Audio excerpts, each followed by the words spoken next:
Good evening. We begin tonight with breaking news from Spain, where a devastating high-speed train collision has resulted in significant loss of life and left dozens of passengers injured. Spanish authorities confirmed Monday that at least 39 people have been killed in what is being described as one of the most serious railway accidents the country has experienced in recent years. Emergency response teams continue to work at the crash site as investigators begin the process of determining what led to this tragic incident. The collision occurred Sunday evening in the southern region of Andalusia near the town of Córdoba. According to officials, the tail end of a high-speed train that was traveling from the coastal city of Malaga to the Spanish capital of Madrid went off the rails at approximately 7:45 in the evening local time.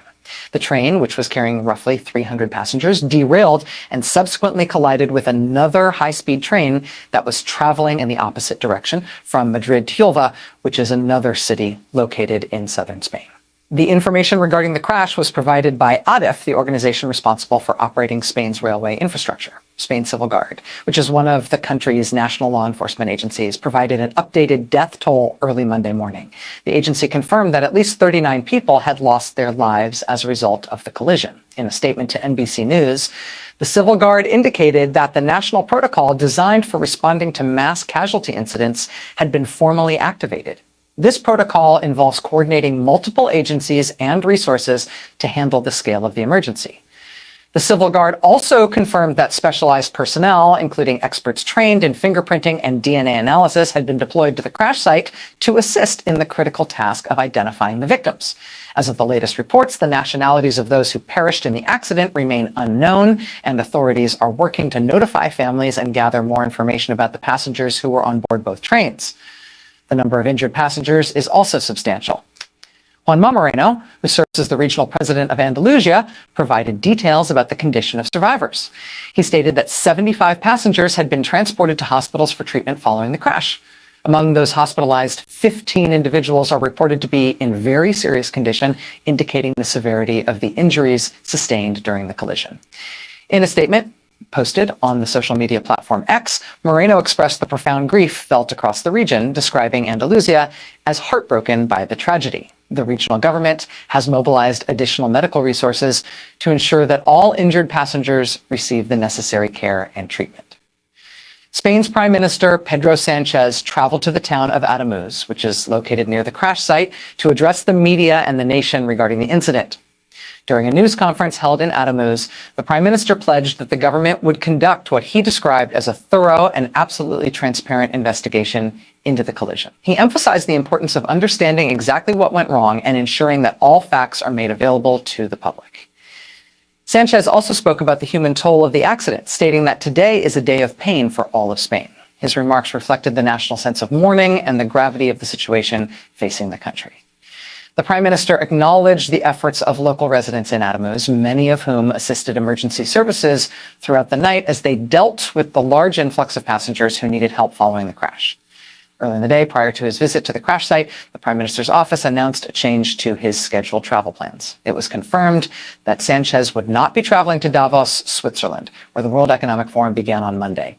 The decision to cancel his attendance at the international gathering underscores the seriousness with which the Spanish government is treating this tragedy and the Prime Minister's commitment to overseeing the response and investigation personally. The impact of the collision has extended beyond the immediate human casualties. Adif, the state-owned company that manages Spain's railway infrastructure, announced that high-speed rail services between Madrid and several cities in the Andalusia region would be suspended on Monday. The suspension is a direct result of the collision and the ongoing investigation at the crash site. The disruption to rail services affects thousands of travelers who rely on Spain's extensive high-speed rail network for transportation between major cities. The suspension allows authorities to focus on the investigation and ensure that the railway infrastructure is safe before services resume. The circumstances surrounding the derailment are currently under investigation, and officials are working to understand the sequence of events that led to the accident. According to the information provided by officials, the train that originated in Malaga and was headed to Madrid experienced a derailment of its tail end section. This derailment occurred as the train was traveling through an area near Córdoba during the evening hours. Once the rear portion of the train left the tracks, it collided with the oncoming train that was traveling from Madrid to Huelva.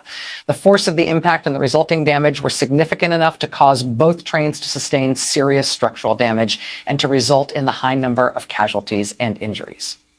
The scale of the emergency response has been considerable.